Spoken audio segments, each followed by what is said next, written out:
project for climate change. What about ice caps? So the ice caps too.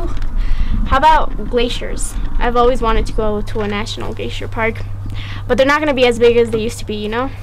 Yeah, I guess we could do that. You know what I always thought about when people said that the ice caps were melting and that we needed to find a solution? Oh, what were you thinking of? Why don't we just freeze the ocean, you know?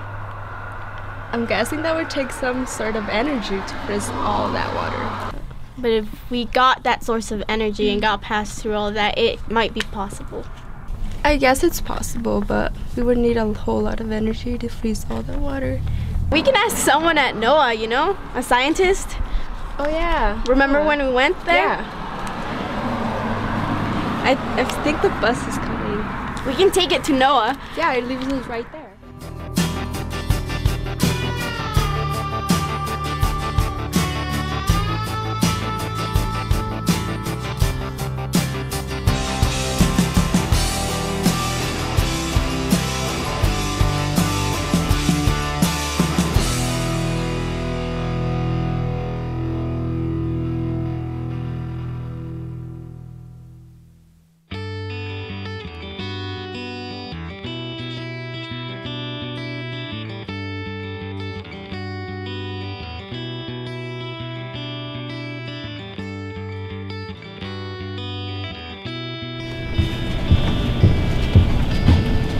Did you get your questions?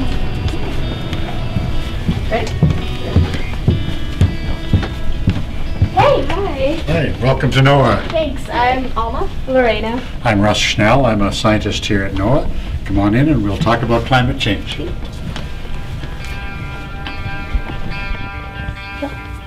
If I take one of my gray hair and put it on here, it's about as thick as 90% of the world's air. But how does it warm the air?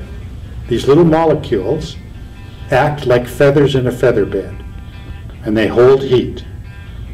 So you have a lot of carbon dioxide molecules and a lot of methane and a few other ones. So the heat comes up and the earth is being heated, the atmosphere is being heated from below. It's just like being under a blanket on a cold day. You get warm, but only because you're heating it from below or inside. That's exactly what the atmosphere does. Pretend the atmosphere has a certain composition 100 years ago. Now, every time you burn a gallon of gasoline, how much carbon dioxide goes in the air, do you think? Is 8 pounds in. How many pounds of carbon dioxide come out the tailpipe? It's about 3 times as much. So every gallon of gasoline you burn, you make 25 pounds of carbon dioxide. So what's it doing? It's building up in the atmosphere. You add more CO2, you add more other gases that hold more heat. If you're in a feather bed and you double it, you're going to have twice, you're going to get a lot warmer, aren't you, if you double the feathers? That's exactly what's happening in the atmosphere. With the snow slowly melting, me and Lorena were talking about, like, can't we just refreeze the snow and reverse the process?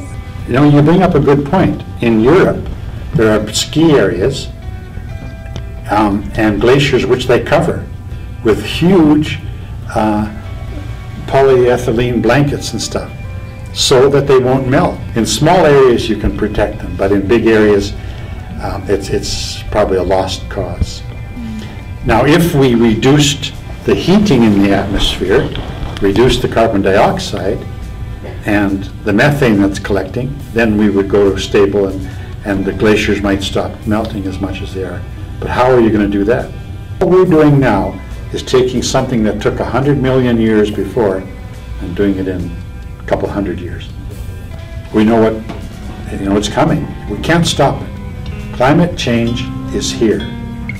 If it isn't, wait another 10 or 20 years, because you cannot change the physics of the atmosphere.